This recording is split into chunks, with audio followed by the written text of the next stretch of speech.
Morning, Ronnie.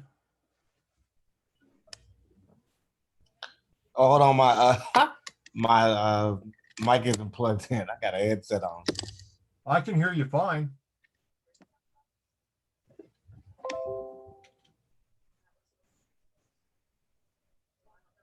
What about now? I had background noise going on. Oh, gotcha. Yeah, I put the headset on. I kind of don't want to have all that going on in the background. It's disrespectful. Well, give me a second because my office dog came in and opened the door on me. Okay.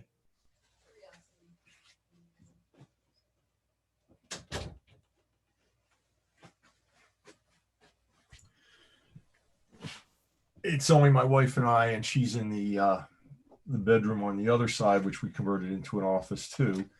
And she's on a conference call right at the moment. So that way, with the door shut, I won't have any issues. Actually, she says I create issues because I'm very loud. So let's give it just a moment, see if anybody else shows up. Okay. Tell me a little bit about yourself. Let's see. Well, I graduated from Full Sail already one time with my game design masters. I came back here because I'm looking for a job in that, and I still have stuff left on my GI Bill. So why not? I mean, I don't see why I wouldn't want to come back. What branch of the service? Navy. Fair winds and falling seas, my friend. um, Thank you for your service. no problem. What did you do? I was an aviation ordnance. Oh, excellent. What, It was a. Go ahead. Which ships were you deployed on? I was on a ship. I was on the USS George Washington and the USS Ronald Reagan, and then I went to a squadron HSC-12. Then I came stateside, and I was in Florida at a ordnance base where we just take care of ordnance when it comes in. I was underneath the water, but my brother was a NFO. He was actually he flew. This will tell you how long ago it was. He flew A3Ds that were retrofitted. They had changed out their strategic mission, and at that point in time in the fleet, the A3D was being used for a refueling bird or a electronic surveillance craft.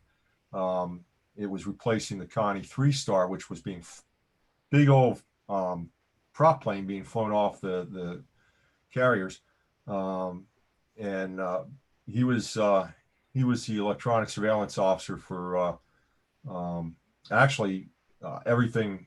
He coordinated intelligence briefings for everything during late Vietnam War, for everything going on with the Russians in the Mediterranean. So he had a really neat aviation job. Yeah.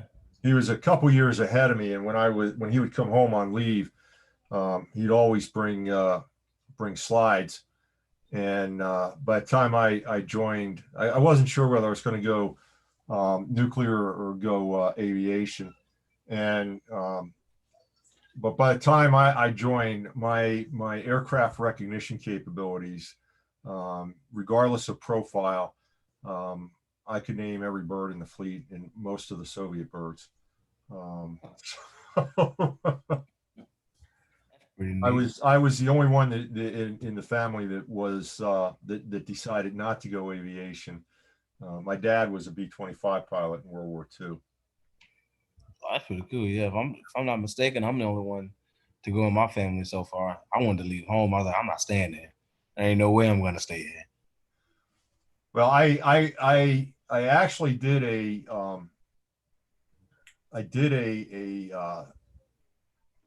aviation cruise. I got a chance as midshipman to do a hop on an F-14, which was pretty damn cool, I have to say. But I was a science guy. I was an engineer, and the lure for nuclear was just too great. so I went to sub school. All right. So Travis, welcome. We're talking Navy stuff, and I totally ignored you coming on board. How you doing? I am good. How are you, good sir? Very good. Tell us a little bit about yourself. Born in Florida. Went to culinary school and decided that that wasn't for me. And so came to Full Sail Excellent. to make video games. Another gamer. Yeah, So did you do the undergrad gaming program or graduate gaming program? I did the graduate. Excellent. So two gamers. Man, where were you guys when I was trying to develop not a video game, but same idea. Um, and I was a couple years ago. I had an idea for a technology solution that would help mitigate active shooter situations when it seemed like every other week we were running into an active shooter situation. And I actually got a lot of buy-in. I got a lot of buy-in on the concept with a number of SMEs in the nationally renowned in the security arena. But I had the worst time trying to find any developers, and part of it was I was being very stingy. I was looking to bring somebody in at the ground level rather than I could have gone to a white hat developer, because the technology was actually not that revolutionary. Its application was going to be revolutionary. But it was very similar to what the Army uses in terms of Force Blue. And I was looking at a civilian application of that, and so I was looking for somebody that wanted to come in on the ground level and work with us. My partner was a retired Green Beret colonel who has actually been up for a number of he's turned down a number of big positions, such as a Homeland Security point for New York City. He just didn't want to move to New York City, and a number of other jobs. And between the two of us, we just couldn't tap into the tech world at the level that we wanted. So anyway, Ronnie and Travis, what are your undergrad degrees? I was game design as well. Okay. Yeah, game design as well. Okay. I got both of my degrees from Full Sail. Excellent. My associates and my masters. Travis, are you a vet as well? Yes. Oh, what branch? The Navy. Oh, this is I need to play some music in the background or something here. That's awesome. Thank you for your service. Thank you. Thank you. Here, I don't know if is my picture showing? I don't know. It's not telling me. No, you're not. No, I sharing your don't see screen. anything. Just my name. Yeah. I actually for Zoom, I changed to one of my Navy shots back during Veterans Day, and I just noticed when I signed in I hadn't changed it since back in November. So, but that's not what you see. You just see the name. Okay, so I am trying and having a horrible time.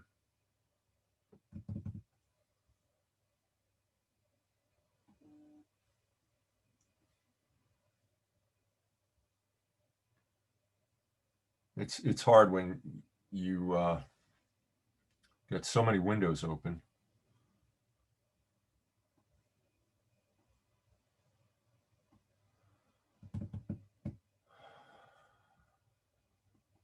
Let's do this.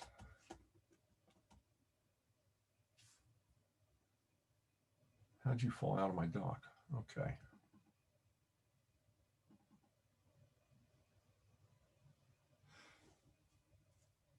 So this is your sixth course in your degree program? Sixth course? This would be our second course. Second. We Yeah. have we're accumulating a certificate, but Okay. I think the other half of the class, or like maybe like 90% of your class versus like 3 students, actually this is their sixth class. Okay. So give me a second here while I find some of these documents that I want.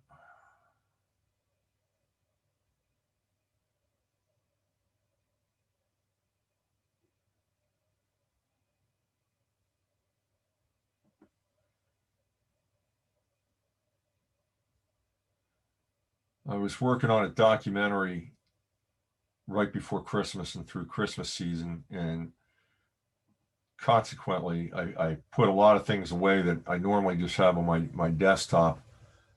And one of those is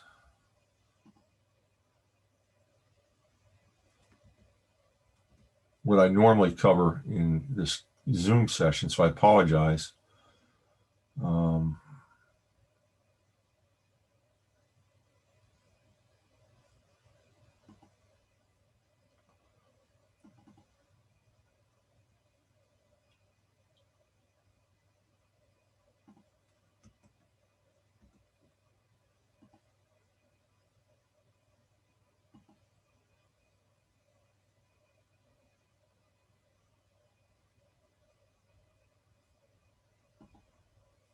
And I just saw this the other day, which is odd, and now it's kind of like disappeared completely. So let's see.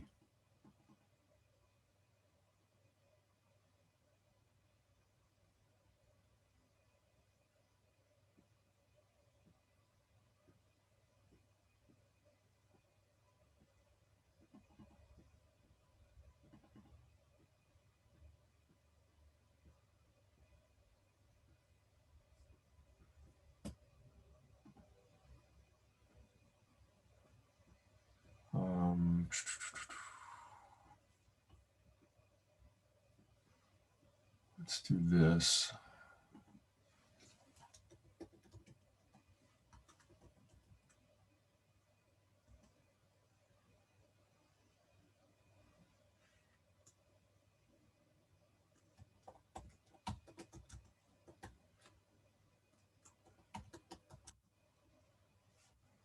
There you are. Where the heck had you been hiding?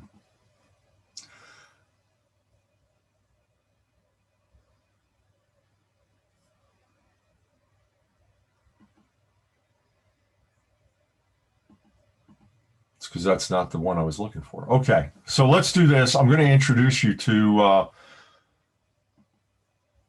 since you're doing the certificate program, let me turn on the recorder first off. Are we recording? We are recording.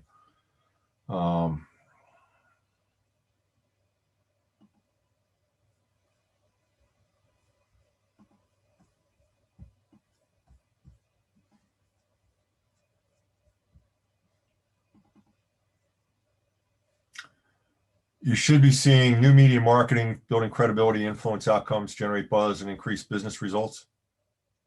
That is correct. Okay. Yep. See the same thing. Good, good, good. Give me one more moment here, because I got another deck that this is a very good deck. Don't get me wrong.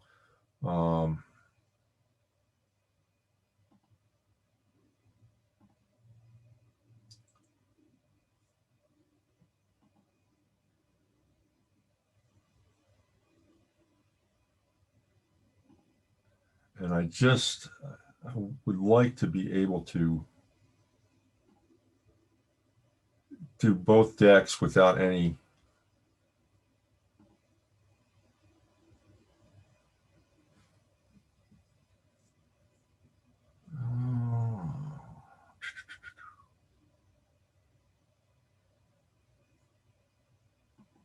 all right, let's jump into this real quick, because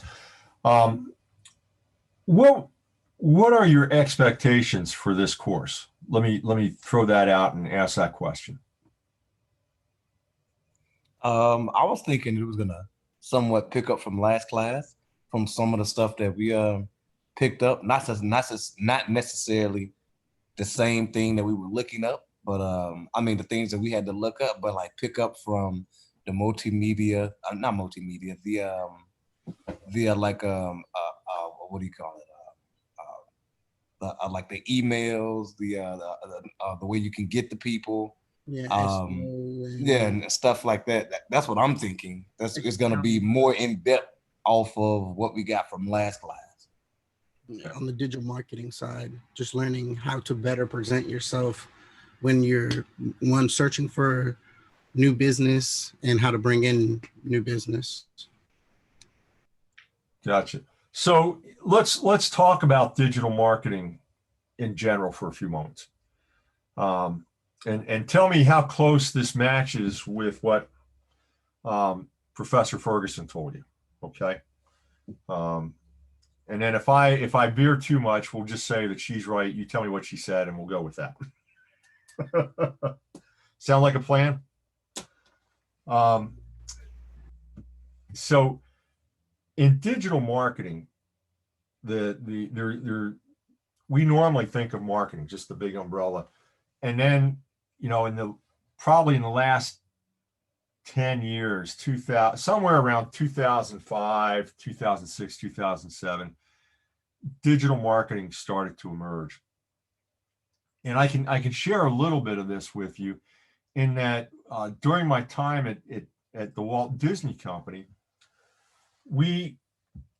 I saw the explosion of Disney onto the internet in the early 90s as not working for the company, but just as a consumer. One of the reasons I went to work for Disney was I was always a fan of Disney. And when the internet started to really develop and take off, which goes back to the early 90s, but really like 1994 was kind of the breakthrough, because at that point in time, the bandwidths and the transmission speeds started to increase dramatically. Give me a second here.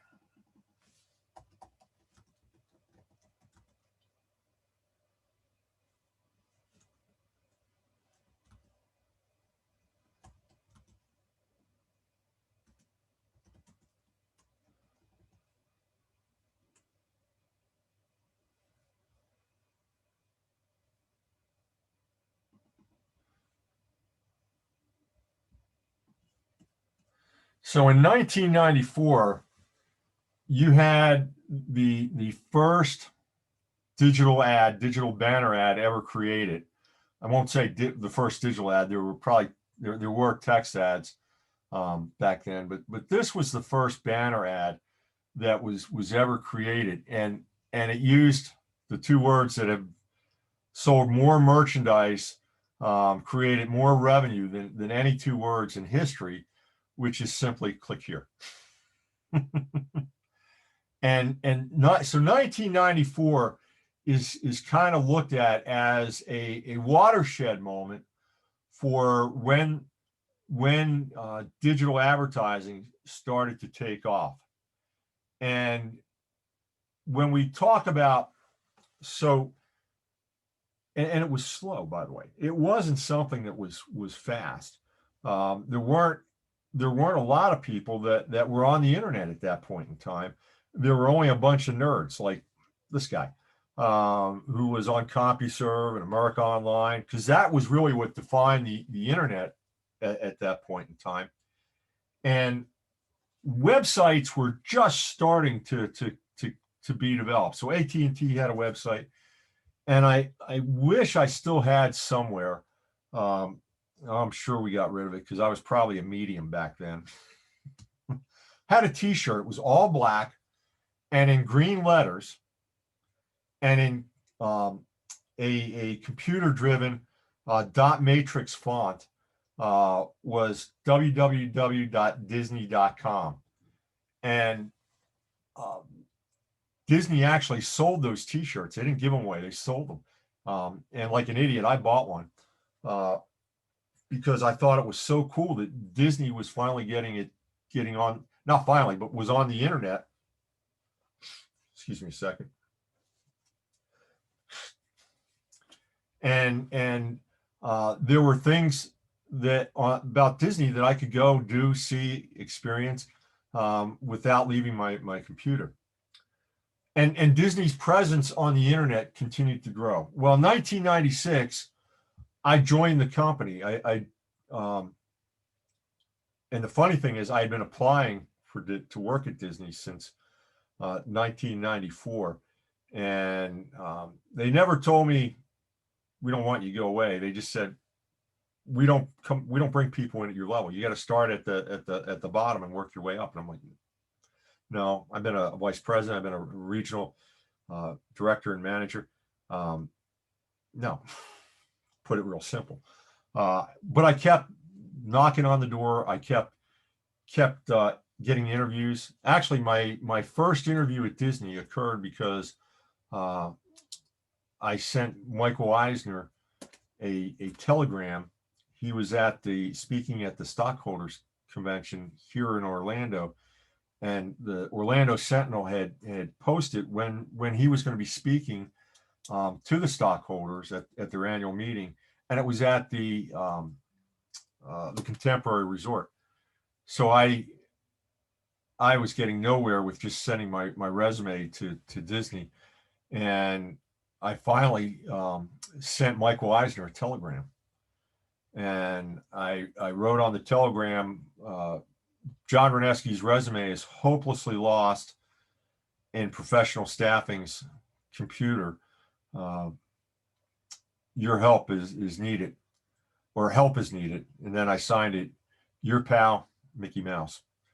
And within a couple days, I was getting phone calls for an interview. So unfortunately, that also branded me as somewhat of a loose cannon, which was something I had to bear a burden of through my entire decade plus career at Disney. But it got me in the door finally. Anyway, Disney continued to develop their presence on the internet. And in, say, 2003, there was a crisis in the marketing department, not a crisis, but a watershed moment where you had competing forces. Well, actually, let me go back a little bit further in time before I get to 2003. 1998-99, Disney acquired a company called InfoSeek. InfoSeek was a search engine portal like Yahoo at the time, and it was a destination for people to go to launch into the internet. Well, Disney rebranded InfoSeek as Go.com and actually spun it off as a separate tracking stock. And they did this because they wanted to learn more about the potential of the internet. And what they ended up doing was creating a lot of confusion, because you had Go.com, and I could go to Go.com and I could go anywhere on the internet. I could go to Go.com and there'd be links on the portal, the search portal, to take me back to Disney.com. And then Disney is a huge enterprise. So in 1994, Disney had actually purchased Capital Cities ABC, and merged the Walt Disney Company with Capital Cities and ABC. And in that merger, you not only had all the ABC production facilities, but you had a number of ABC actually owned affiliates. So, for example, in Philadelphia, in New York, and in Los Angeles, those ABC affiliates were wholly owned by the ABC, American Broadcasting Company. In addition, ESPN had been purchased by ABC, so ESPN was part of Disney at that point in time. And by 2003, Disney had decided that they they needed to do something, but Go.com just wasn't in their business. And the reason being, you had all these other entities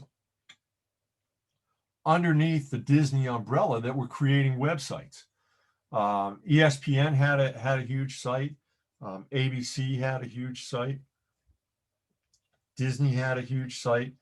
And then the theme parks, Walt Disney World, Disneyland, they all started developing websites. And so in 2003, the Go.com portion of the business was dissolved. And I was involved in doing the exit interviews for the people that were running Go.com. Boy, that was a brutal assignment.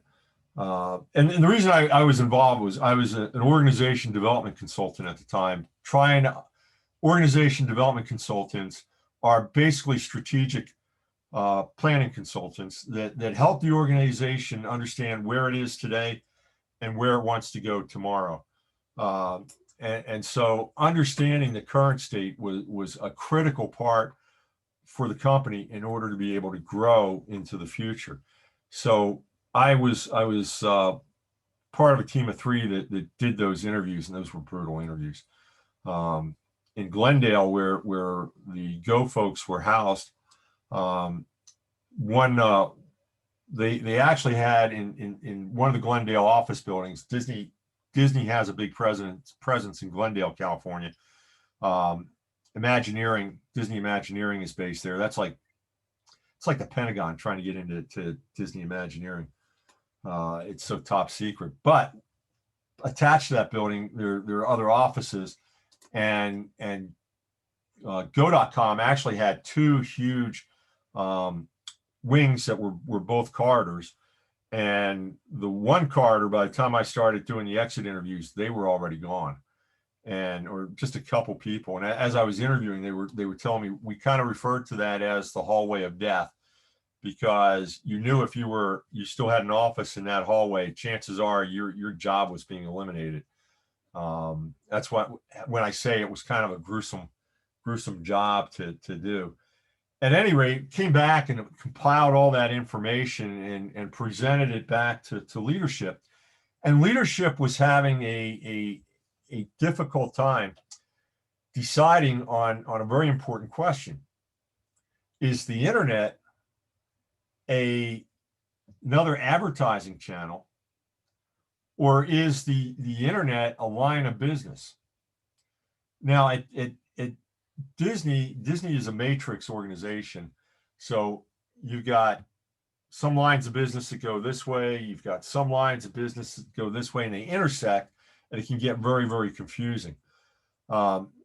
And I was involved in the strategic planning as we looked at the organization, trying to make the argument. Well, marketing at the time was trying to make the argument that the internet was just another advertising channel. It was just another channel to get your information out.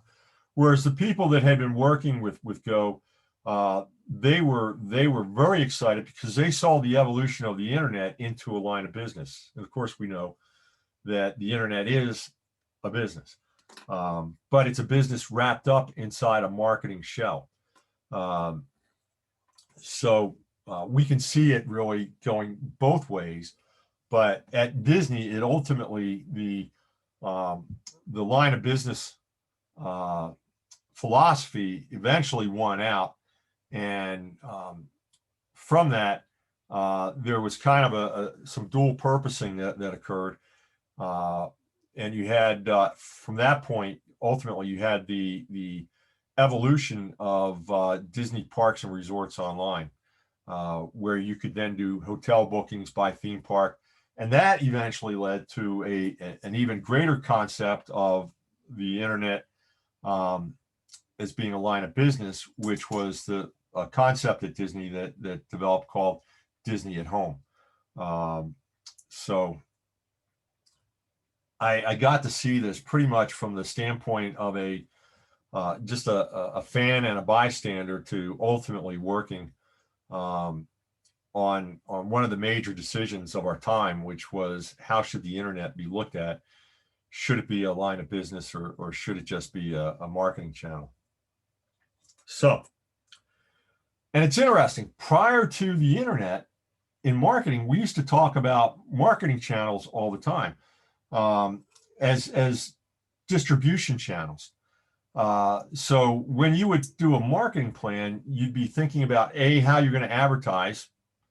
So the different channels that I had available to advertise back then were broadcast, print, so broadcast would be TV or radio, print would be newspaper, magazine, and then kind of filling the middle there was billboard. Billboard advertising was huge, as it still is today. And so as a marketer, that was kind of your thinking. There was an email, or email was very, very rudimentary. I'll give you another story. The company I worked for before Disney was a huge Fortune 500 retailer, big box retailer, and we had email back then. It was a program called TOS, and the standing joke at the company was that when we bought the mainframe, they just tossed in the email program as a gimme because it was that horrible. That was before CC Mail. I don't know if any of you go back to CC Mail was really the first commercially sold and marketed email program, and compared to what people were using before that, it was like, oh my God, this is great. Okay, a lot of history. Have I put you to sleep yet? Oh no, I'm still here. Okay. Okay. So we come to the point where we're looking at the internet as an advertising line of business medium. And what makes the internet so different from traditional marketing is that we have the ability to measure everything. Which is why, and this is scary, and I hate this, but kind of like it too, but I really hate it. I'm having a conversation with somebody, maybe an email, maybe I'm just talking to them on the phone, and next thing I know, I start getting ads related popping up in my browsing history. I get ads related to what I'm talking about. Have you had that happen to you? Yes, and it's weird. Big Brother does exist, and Big Brother is the tech industry, and Big Brother will do anything it can to make money. Okay, now is that good? Is it bad? It creeps me out big time, and from a marketer, I don't like it. I would like to see more ethical behavior, but you'll learn, if you haven't already had some ethics classes, you'll learn about deontologic and consequentialism.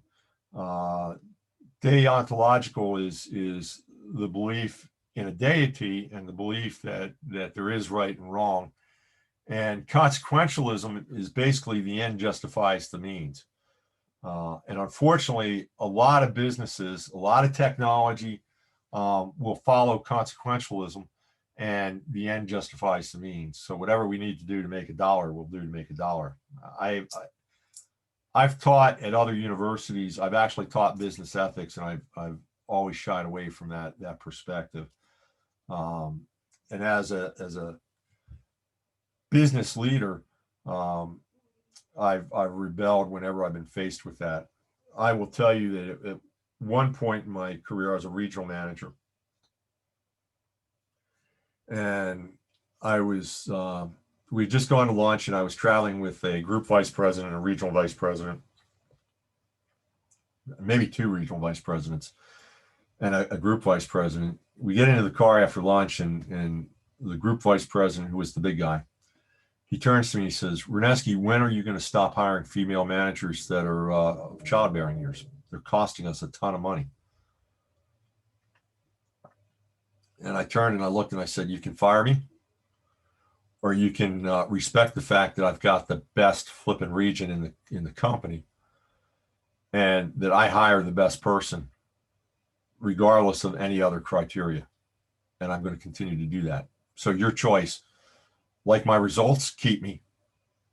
Like my results, but don't like my approach, fire me. Or just plain fire me. I don't care. I stayed. I left on my own terms a couple of years later. Maybe I should have left. Maybe I should have taken a stand and just left. But I thought, if I leave, they're going to get somebody in that will do what they want, and a lot of my people are going to be in jeopardy. So I stay. I protect them, which is what I did. All right. You didn't realize you were going to get this much gobbledygook in a go-to or a Zoom meeting, did you? You will learn more about marketing and more about life in my Zoom classes than you will anywhere else. I guarantee it. So we now are at the point where we say, hey, if we're going to be marketers, we should consider the internet. And back in 2006, 2007, maybe a little bit earlier, I forget the exact date, but we had what was known as Web 2.0 come into play. Do you know what Web 2.0 is? I do not. I do. Yeah, I was about to say, I do not know what that is. Okay. So prior to that point in time, the web was just passive. Web 2.0 really started to be introduced when Wikipedia came on site. A gentleman by the name of Don Tapscott was and he's still around today. He's one of my favorite authors, but Tapscott was a technology visionist, and he saw, he envisioned an encyclopedia that would be created by people of real subject matter expertise, with knowledge that could be shared with everybody. Web 2.0 was, was really when the first social media came out. You could argue that Wikipedia was social media or is social media. But what was the first real social media platform that took off? It was focused on musicians. Do you remember? I do not remember the social media. The last thing I remember, earliest I can remember was it MySpace? Very good. Yeah, I want to say MySpace was the first one that I don't know if it was for musicians though, but I just remember MySpace. MySpace was originally designed for musicians, or let me put it this way: musicians flocked to MySpace to share their music and develop fan followings. There were a couple of other social media channels. I'm trying to remember the name. When I came to Full Sail, which was 2008, I was asked to develop the social media standards for the entertainment business bachelor's program. And I was fighting because Facebook and Twitter were really starting to make a push at that point in time. And there was another social media program or platform that a lot of academic institutions were using. And I was like, no, this is a dead platform. And we need to be on Facebook if we want to be viable. And I had a lot of research to back up that decision and so forth. And I eventually won. I ended up back in early 2009 writing the standards of behavior for faculty using Facebook, and we actually created for every course in the program. So I think the undergrad bachelor's was 28 courses. We had 28 Facebook groups that each of the instructors were managing back in the early days of Facebook. And we had a kind of code of conduct that actually I took from Cornell University. Because as I was doing my research, what I found was that Cornell had a really simple, great statement with regard to conduct. And as I started to investigate other schools that were out there with similar, what I found was, and there weren't a lot, there was like 5 or 6, they were all using Cornell's. So I said, hey, genius, let's not reinvent the wheel. Let's take Cornell's, we'll make a few modifications, and we'll give credit to Cornell, but we'll go ahead and we'll use this as our standard. But that's in trying to understand, marketing moving to digital. These are the time frames where things were happening, and as Facebook and Twitter and the other big social media platform that was developed around the same time as Facebook was really focused on business. Do you know what one that is? Can you say it again? It cut out. What is the social media platform that's focused on business relationships? If I'm not mistaken, it's LinkedIn, isn't it? Yes. LinkedIn started to grow at about that same point in time, 2008, 2009. And what was interesting was human resource professionals in particular floated to LinkedIn, and they started to use LinkedIn as a platform where they could skip. The big jobs platform back then was Monster.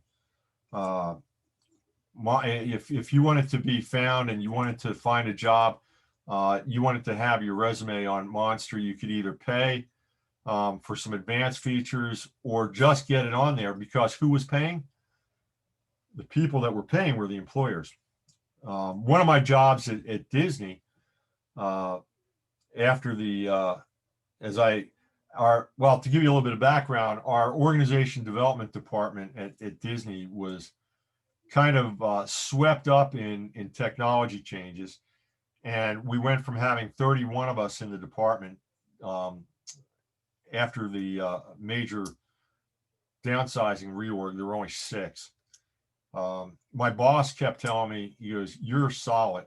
You're not going anywhere," up until the day that he told me, "I got to offer you the package." He offered me the package, and he says, "But we don't want to lose you. So you can tell me right now that you want to stay, and we've got something for you.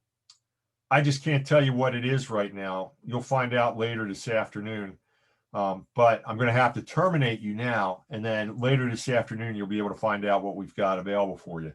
So you'll have to reject the package." It was a nice package, and decide to stay. I love Disney, and so I rejected the package, and I stayed, and I was actually offered 3 jobs, one of 3 jobs. The first one they offered me was to be a buyer at the Bass Pro Shops, which at that point in time were part of Disney, very, very briefly, because ESPN had bought them, and so they fell under the Disney umbrella. Again, it was for a very, very short period of time. And I said to them, "No, I don't want to be a buyer for worms and lures and whatever else. I'm not a big outdoors person."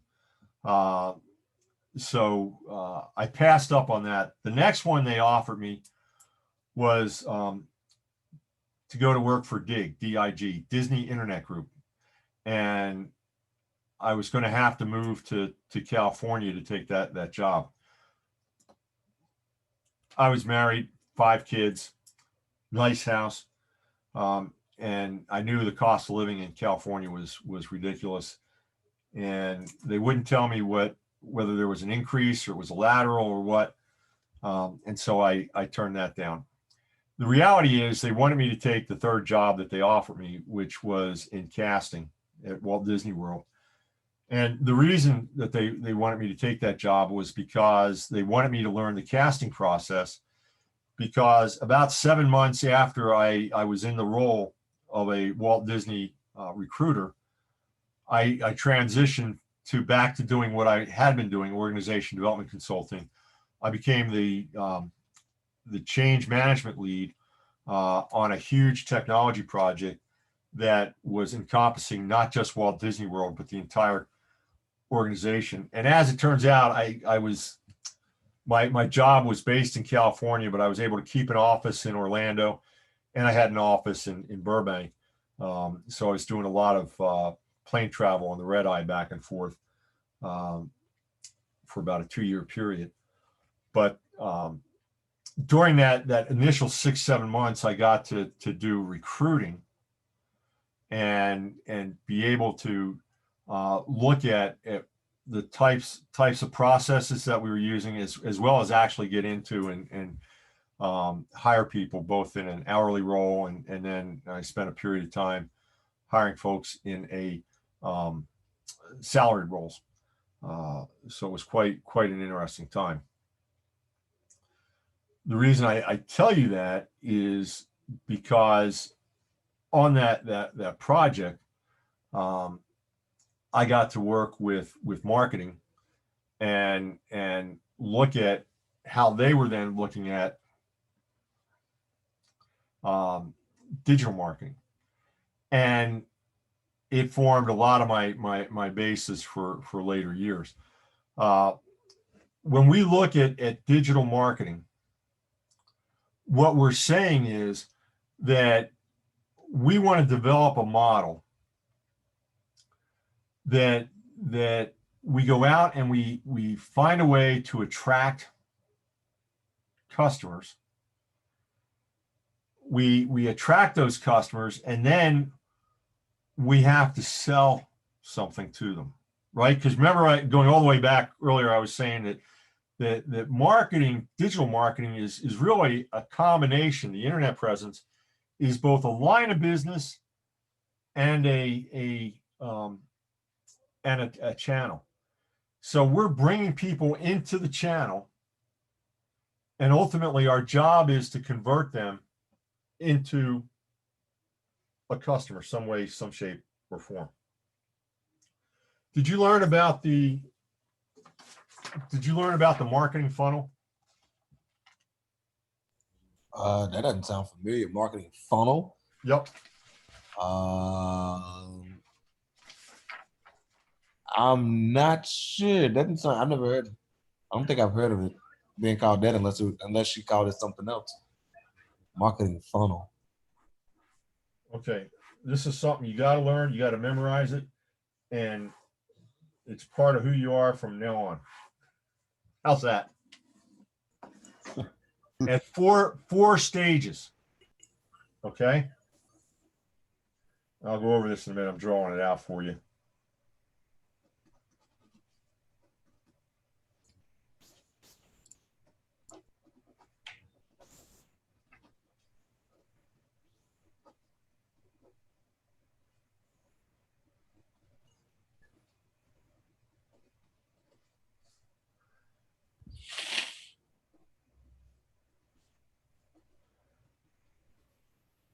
Now, I'm going to throw a fifth one on, and you'll understand how that makes sense.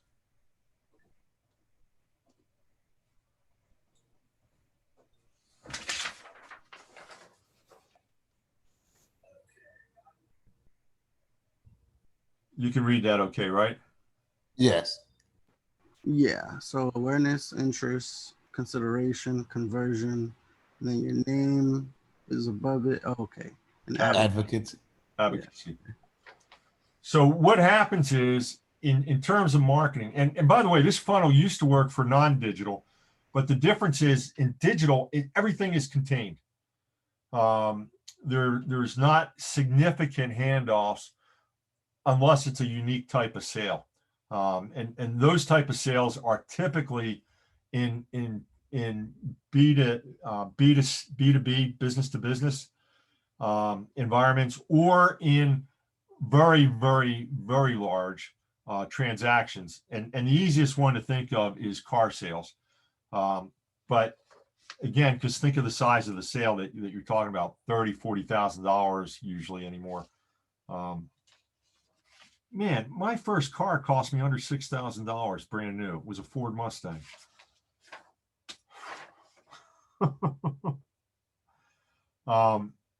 And so what happens is we have to build awareness in the customer's mind.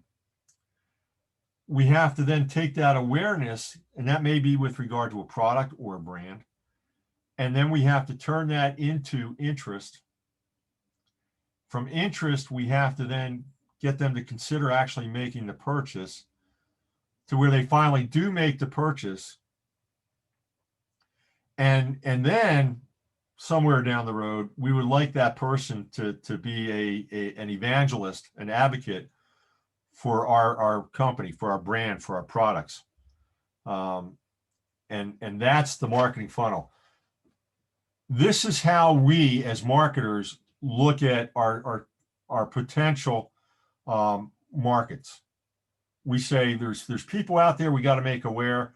We got to build interest. We got to then get them to consider buying from us, engaging with us, and then they finally have to do it. And then long term, we want to keep them in the family. That's the marketing funnel, and it's important because I'm going to talk to you today too, in just a few moments, about the complement to that, which is the way that the customer sees things. So we see a funnel, but the customer doesn't see the funnel. They just experience their journey, right? When you want to buy something, what are the steps or the processes that you go through in order to buy something? Well, for me, I'll have an idea of what I want, look up where I can purchase this item, probably do some cost comparisons, and then just go out and buy the item at the lowest price possible for me, I guess.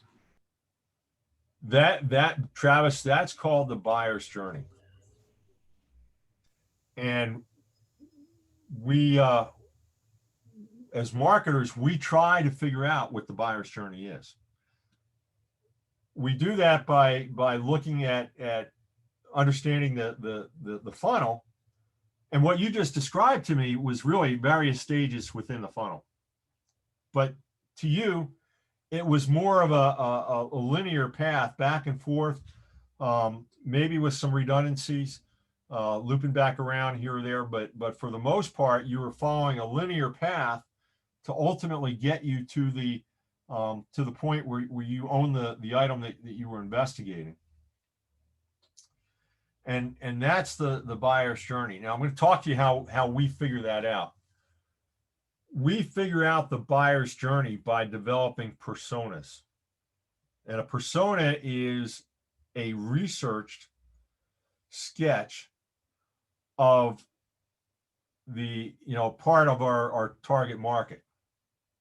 You might say, I've heard people refer to the persona as a micro target. So if I understand who my target market is, I want to get down and be able to understand a person in my target market and what they go through in order to become one of my customers. And we do that through research. Why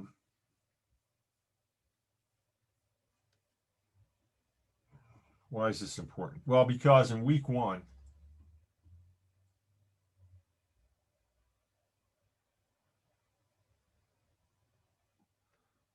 your assignment has 2 key components.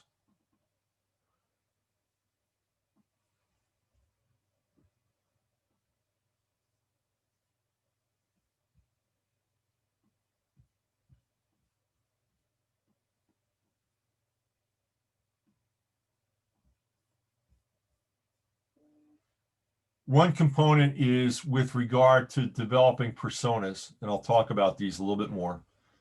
And the second is to develop goals, SMART goals. And I'm gonna help you with that, because the reality is there's not that many different goals. And the goals are really related back to the funnel. So are you seeing how things are starting to connect a little bit?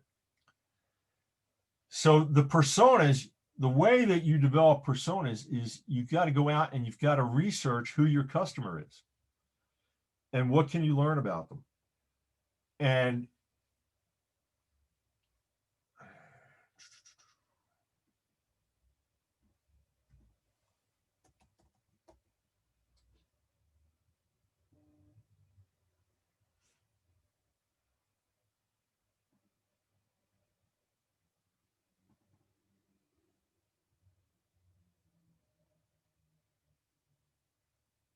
give me a second, something's loading.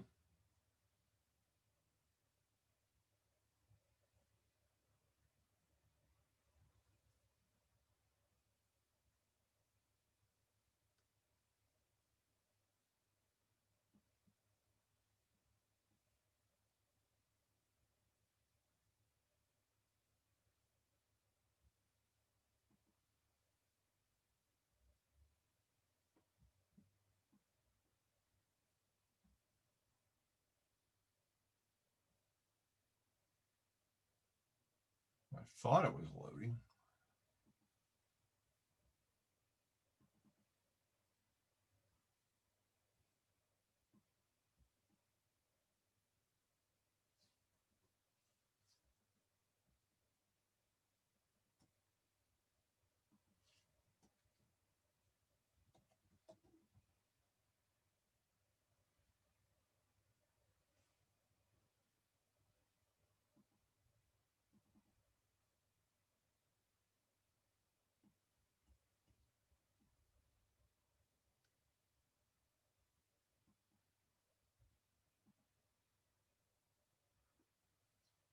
So we build personas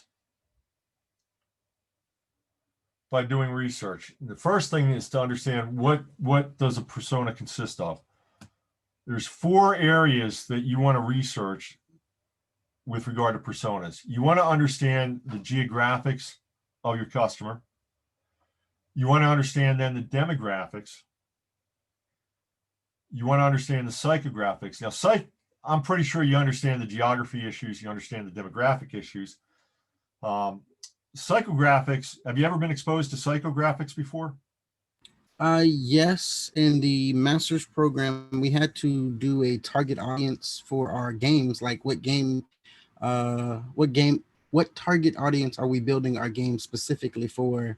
And we had to go over 3 of these, not necessarily behavior, but we did have to do the demographics, psychographics, and then the geographics of what the customer what of our ideal customer.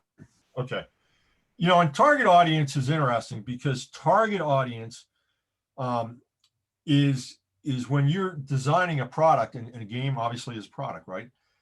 You're creating that for somebody, and so you determine who your target audience is. Well, here in marketing, it's the same thing, but we want to go back and make sure that we really understand who that customer is, because we already have a product and people are already buying it. There's one of the my favorite thought leaders. He worked for Apple for a number of years. His name's Guy Kawasaki. If you ever want to read a great book, it's called The Art of the Start. And Guy talks about the fact that he says, imagine you're building a product, you got your target market, you're marketing to your target market, and all of a sudden your sales are going crazy. And you're looking at the information and the data that's coming in, and you're saying the wrong people are buying this. Who would turn away those wrong people? They're using it for the wrong reason. If they're buying it, that's good. That then becomes your target market. So after you're established, you want to go back and you want to test your target market and understand your target market on a regular basis. We want to go at a deeper level to the persona. Now, psychographics are beliefs. The psychographics are the way we think. For you guys, God, honor, and country are integral in your psychographic, right? And then how you act upon that and visibly demonstrate that, what do you do based on that thinking? That's your behaviors. And so when you're researching your target market and in particular for a persona, you're wanting to get enough information so that each of these areas are rich on your research sheet, rich with data. And how can we gather this information? We can do it through surveys. We can do it through interviews. We can look at job descriptions. We can do social media research. We can do industry research, and we can use research databases like your EBSCO platform on the library or Nexus Lexis on the library as well. The research that is done through interviews, surveys, and social media research is considered primary research.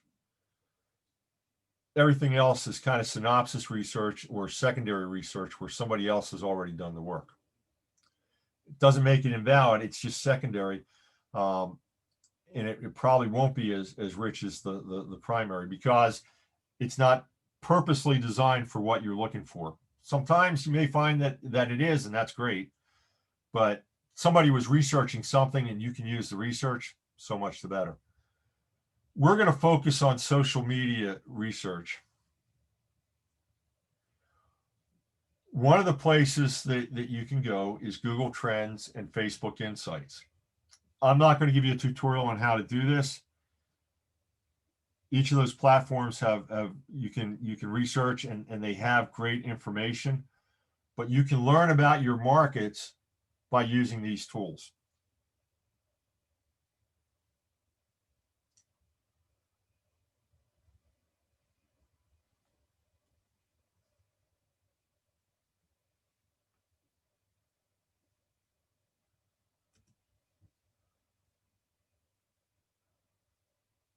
So in researching personas, clearly describe your buyer's persona and which audience segment that they're in.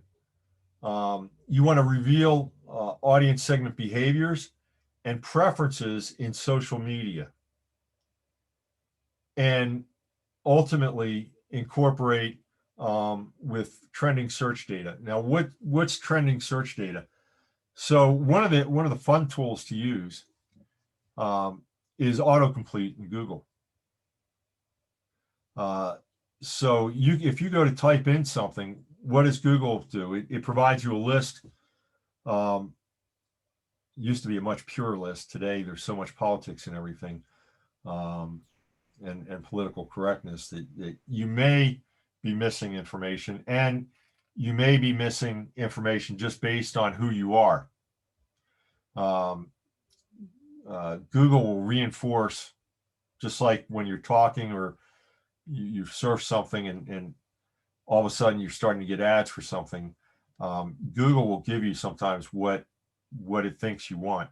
So a lot of times as a marketer, you'll want to use an incognito or a private browser so that the search engine doesn't know who you are and you're getting back true results, or as true results as you can. But the autocomplete function will tell you, based on those few things, what people are searching for, and that helps you in ultimately developing your personas.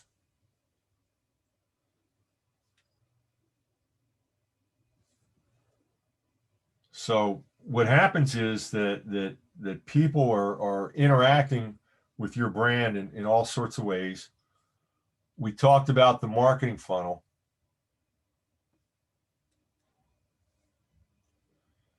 And one of the tools that we can use to understand how people are interacting with our brand is Facebook. Globally, 2.3 billion monthly active users, MAUs. In the US, 190 million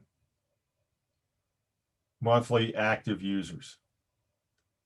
Now, you may say that Facebook is not necessarily your demographic, and sometimes it's not, but those are really, really, really niche markets. Again, just from the overall volume, I mean, 190 million people on Facebook. You know what the population of the United States is? I do not know the exact number, but it's ridiculously high. It's a little over 300 million, like 330 million. And that includes everybody, babies, infants. Whereas the 190, these are people that are actually using Facebook on a monthly basis. So, over 60% of the U.S. population is using Facebook. That's huge. You can get a lot of research from Facebook. So again, the Facebook Insights, you can really dig into. You go to your brand's page, and you can use Facebook Insights and really start to understand who your audience is. And it'll give you all sorts of great information there.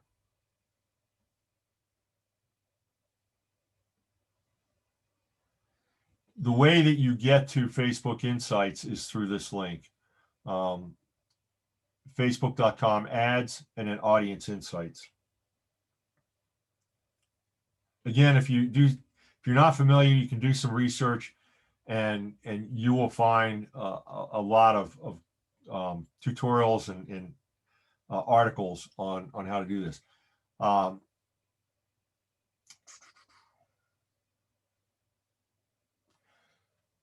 So, I usually start off with a fairly simple sheet. Looks something like this.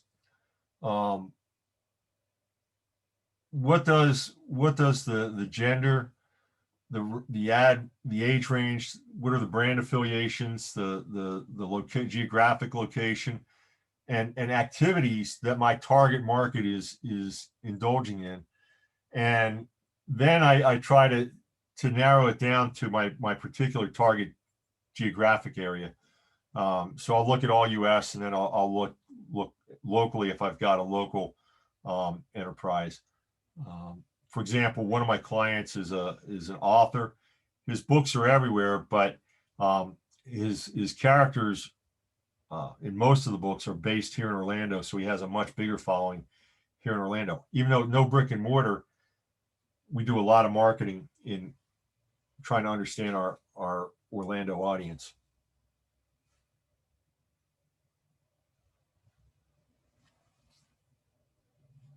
So that's let me take all that and tell you how I go about this. I first go and take a look at the company's Facebook page. And I'll look if they've got if it's a business to business, I'll look at their LinkedIn first. If it's I don't do a lot with Twitter because Twitter is just a pain in the neck to work with. Now, for you guys, Twitch is probably big, and you probably want to go and you might want to use Twitch for your research for your target audience and how much information you get out of Twitch. And I'll be honest with you, I haven't played with any of the backside capabilities of Twitch. It's something that's on my list for this year to do. But that may be an area where you can develop rich demographics from, in addition to Facebook. But I'll go to the social media and I'll try and find out as much as I can about a customer. I'm just looking at time. I apologize. I'm a little bit over. You guys got about 15 more minutes? Yeah, I'm good. Okay. So Yep, good on this side too. good. Let me go here.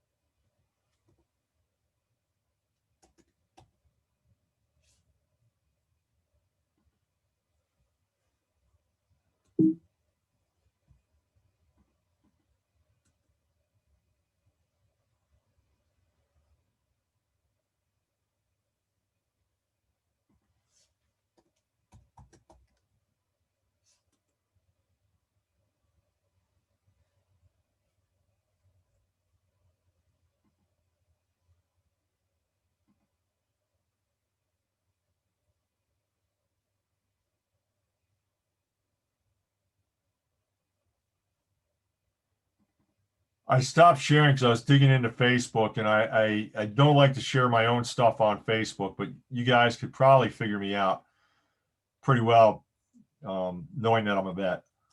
But anyway, let's look at Tecovas.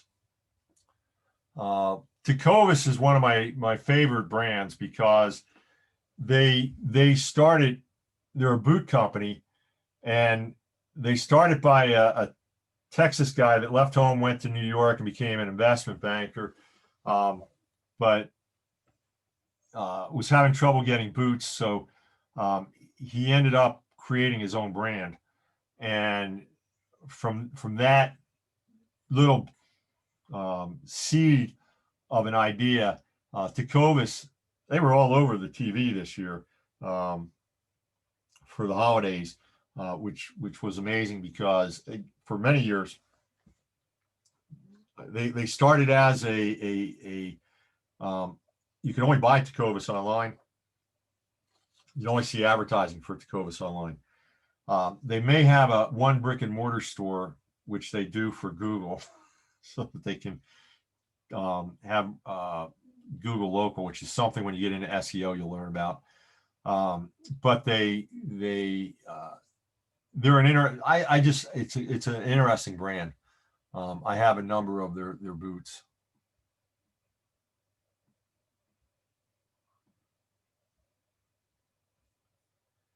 The person who I just got rid of there, Ray Brown, used to be one of my employees, but before he was an employee with me, back in the late 70s, he was the intelligence warrant officer for General Jack Vesey over in Korea. He would give General Vesey all the intelligence briefings each day.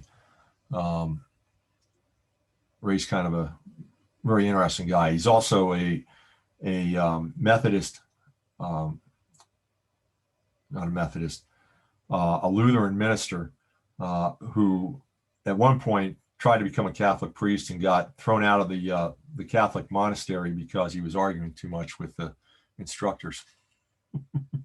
I love characters. Okay, so why am I showing you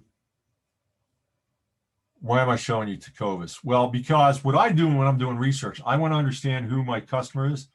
If I'm Tecovas, I come in here and I take a look at my posts.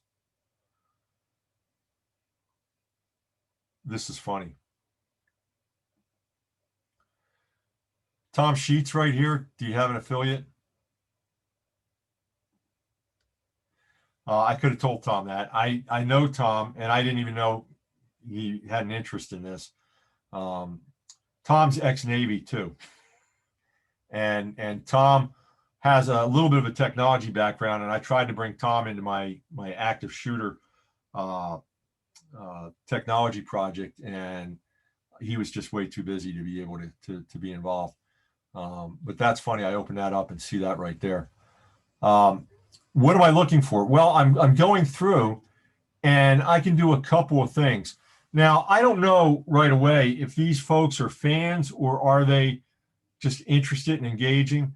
But if I start to read, I can find out, like Sharon McWayne.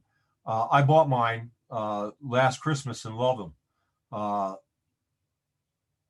I got a pair Eastwood, great boot for me. So I'm now seeing, I'm getting some information.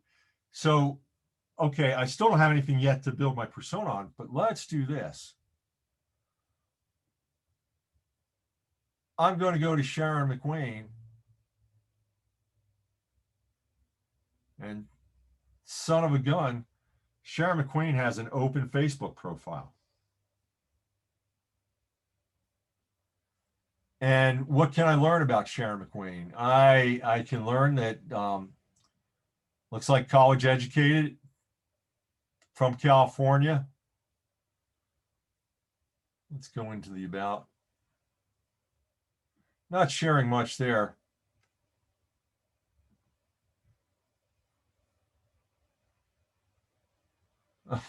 I know how old she is. Not too much there.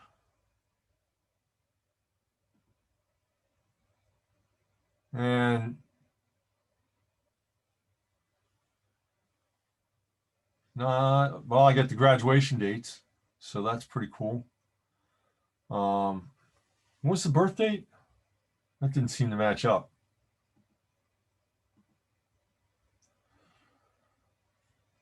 That's odd. She looks to be born, based on those other dates, she looks to be born more like 1958. It's weird. Anyway, I can go down and I can look at check-ins. I can find out she likes custom stained glass, some information there. Take a look at some of the music that she likes, movies that she's watched. I'm beginning to build a big profile on this one person, aren't I?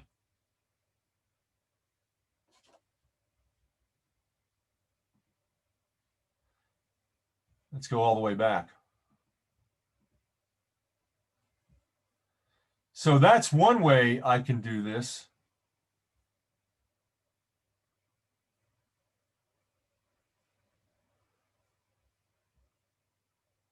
This one only has 3 comments.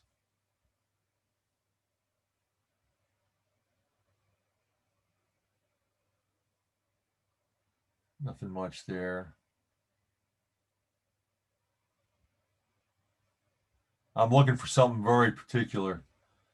So hang on for just a moment.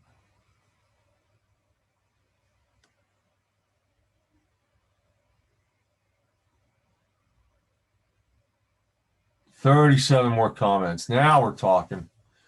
So I got a good list here I can go through, and I can find some other people, and I'm gonna look for 3 or 4 people that I can begin to build I'm gonna create a Frankenstein monster.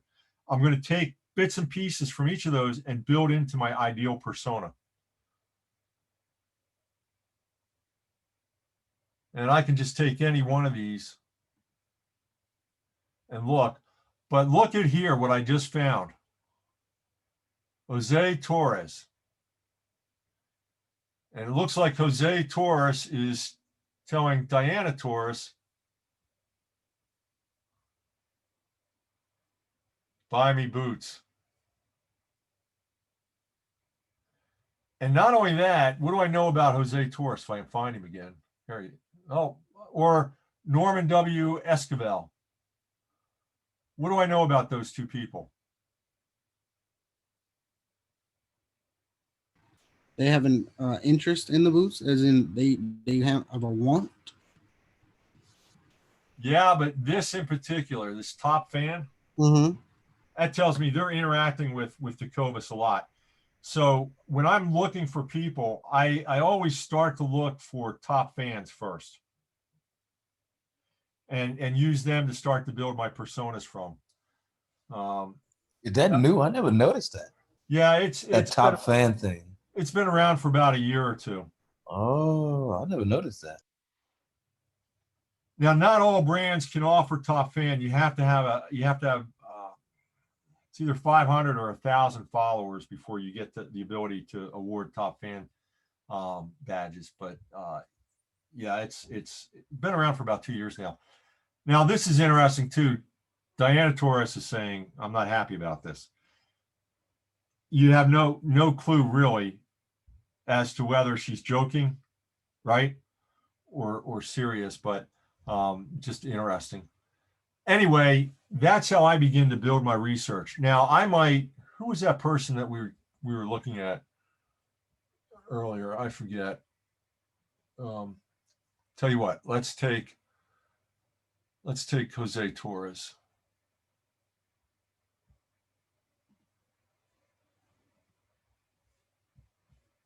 And there we have Jose, studied Associate of Science in Agriculture at Northwest Arkansas Community College. I don't know if this is a good one.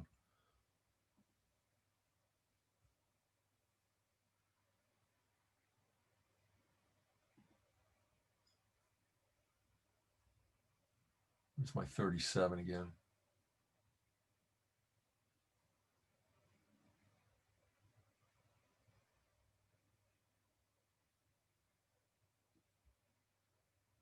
'73 comments.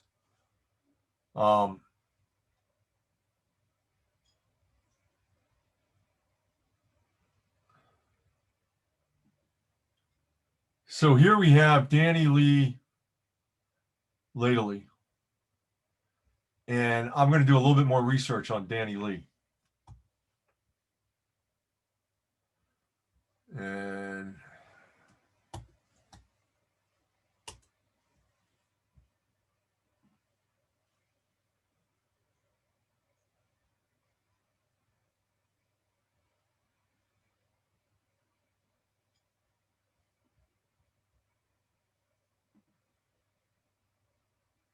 And he's from Nebraska, so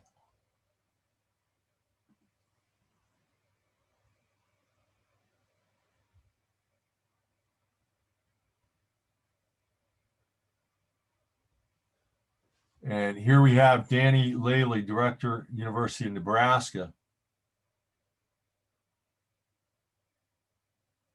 And now I can tap, because he looks like he's fairly open. I'm seeing a fair amount of stuff where I can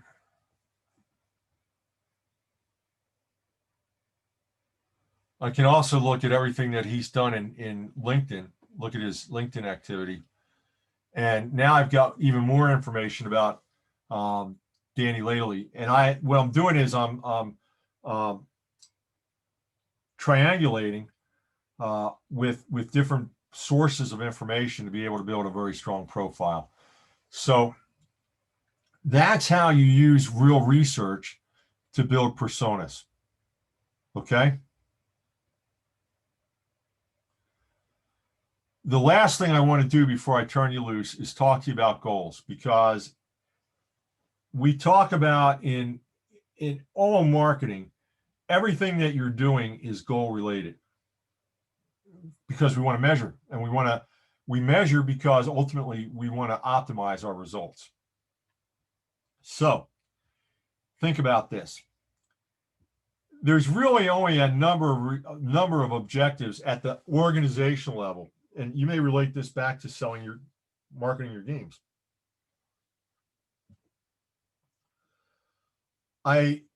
One of the things that I'm concerned with as a marketer is I want to make sure that I have brand awareness, right? I want people to know about me. And so as a marketer, I've got to be concerned with sometimes you'll hear it termed as brand awareness. Other times you'll hear it termed as brand lift. We want to elevate the brand, make it more visible, make it easier seen, because when we do that, we have more people attracting to the brand. That is a marketing organizational level goal. Now, another goal that I could have in terms of marketing is to create more conversions.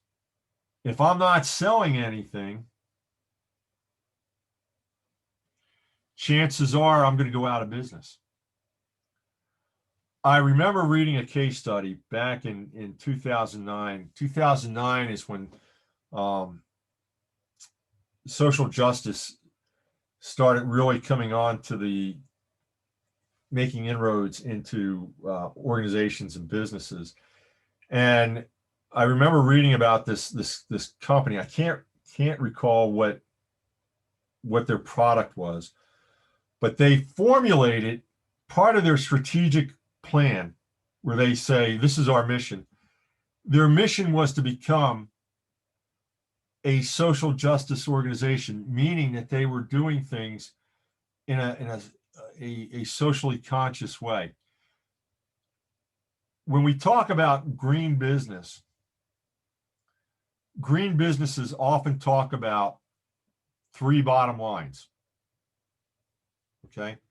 You have your financial bottom line, you have your environmental impact bottom line, and then you have your social justice bottom line, meaning what you contribute to society. They were so concerned with contributing to society, making sure that they had a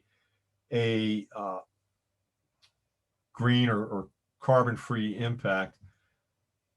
They didn't make it past their 6-month point. What did they forget about? They forgot about the first bottom line, which is making money. And so conversion or selling your product is a big, big deal. Without it, you don't exist. And then the third goal is obviously, it would be great to have advocates and evangelists out there, so that you don't have to spend maybe quite as much money on advertising as people that don't have evangelists. If you've got other former customers talking well about you, then you're going to be in great shape. That's important because it's the fundamental reason that from a marketing standpoint, social media exists. Social media is the embodiment of what marketers previously would just simply call social proof, word of mouth advertising. If I'm somebody that you trust, a friend, a relative, and I tell you, hey, I just played this game and I got to tell you, I thought it was going to be real easy at first, and I've made some, I've gotten into a couple levels, but man, is it exciting, and boy, is it challenging. That's worth more advertising than you could ever buy, right? When somebody tells you that, and that's one of the benefits of social media. That's what we bank on in social media, is the concept of social proof. So advocates are a critical thing that we need to develop. A lot of times you'll also see a fourth goal, and a fourth goal is to develop leads. Now, I didn't talk to you about leads, but I'll explain leads in just a moment.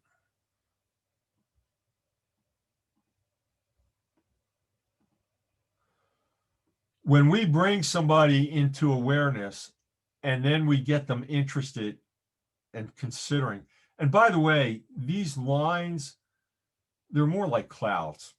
I can't tell you the exact line between awareness and interest, or the exact line between consideration and conversion.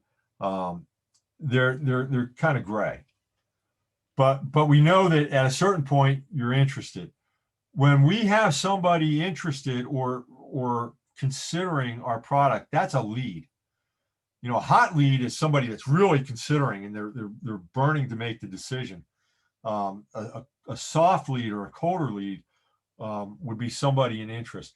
So we could have a goal that's based around developing leads. So leads is another high level goal.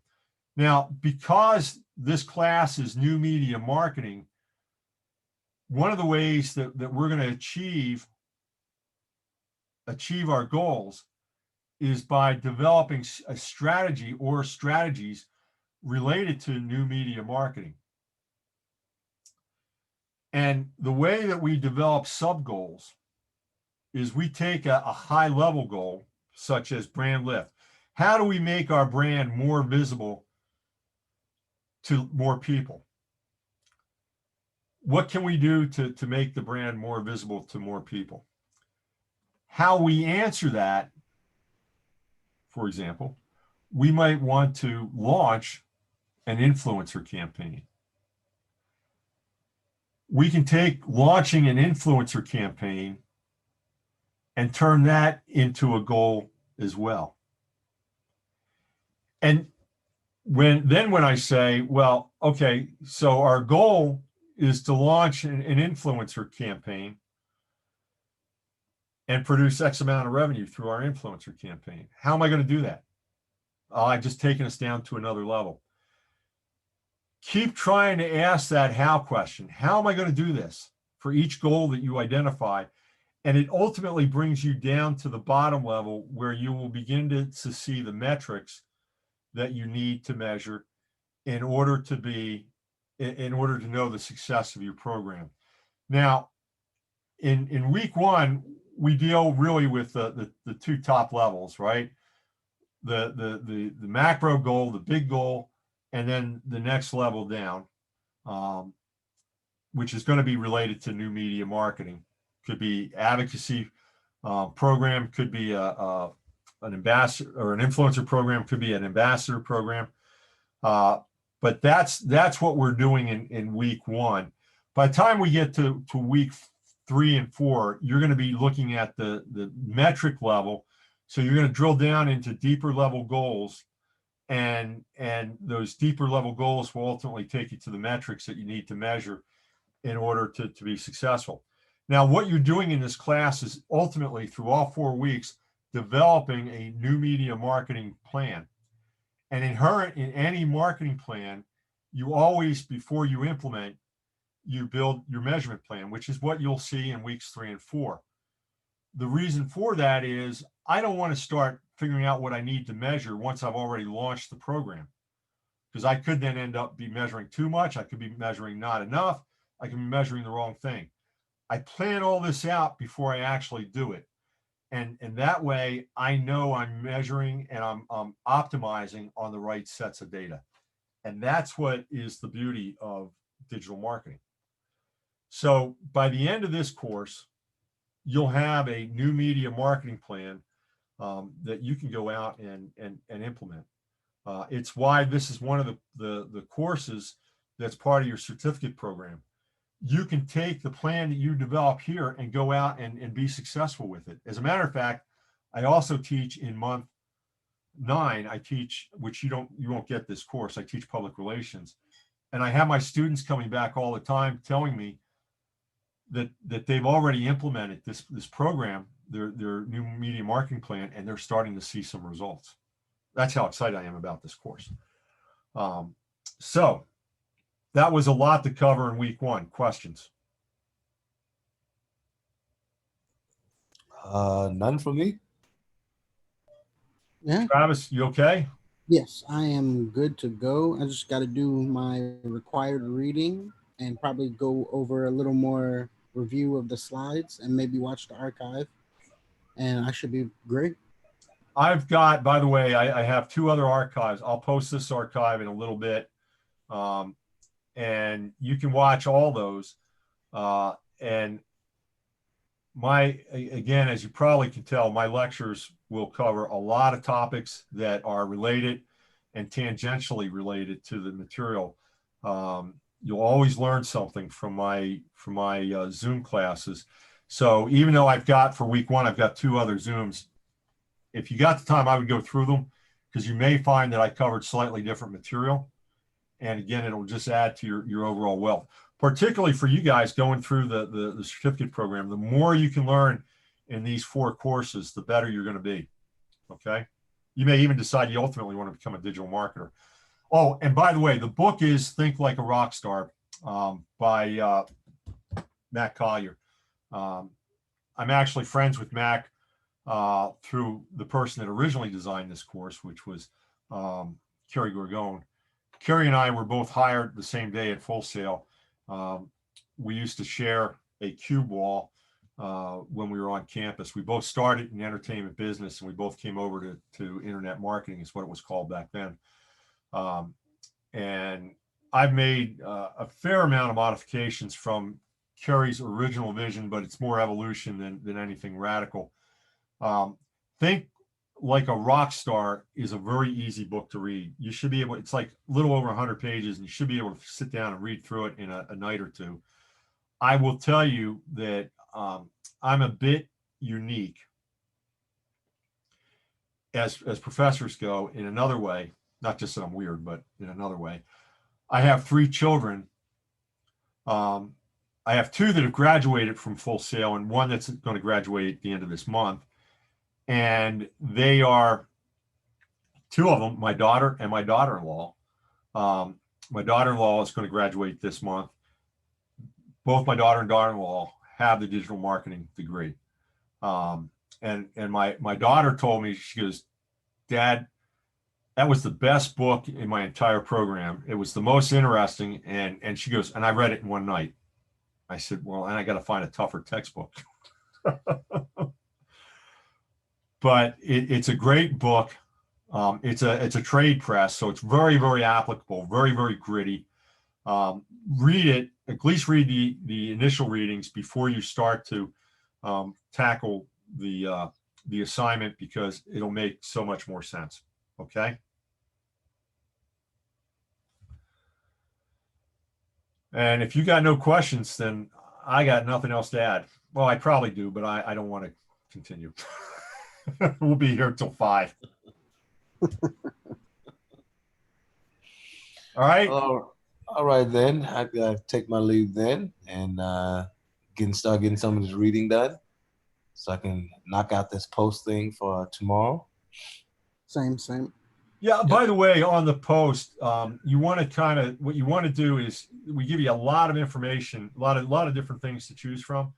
Some are directly related to influencer programs and so forth. And I think I even have, I put an interview I did with John Taffer on there. If not, I'll put the link to it. That was a very topical, because we did it in the middle of COVID. But what you want to do is take everything and put it in the framework of what's the impact to new media marketing and to influencer or ambassador programs, because that's what we're talking about, and that's what you want to be thinking about and making those leaps. The way I grade discussions is pretty simple. You got to contribute first off. So the initial post is worth 60 points. Each of the follow-up posts that you do are worth 20. So that's how you get your 100. And I don't nitpick. Those are safe harbors.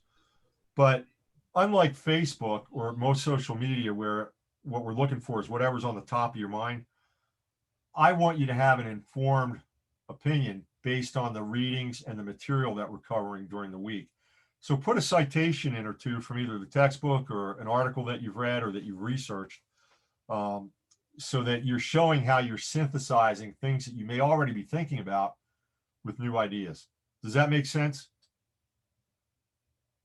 Yes, It does. And also validates. Oh, go ahead. Yeah, go. And what I was going to say is, to me, that's what a graduate discussion is about. And so if you make a grammatical mistake, I don't look for those. If you're riddled with grammatical mistakes and I can't read what you wrote, that's another issue. But at the graduate level, basically what I tell people is do graduate level discussions, and you're going to get full credit on your discussions. Okay. Your first discussion should be probably about 2 paragraphs and about a paragraph for the others.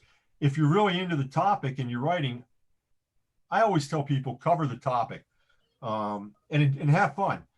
Here's a little trick on my follow-up posts as I was going through both graduate school and I was going through my doctorate program. I would always look for people that wrote something that I disagreed with. Why?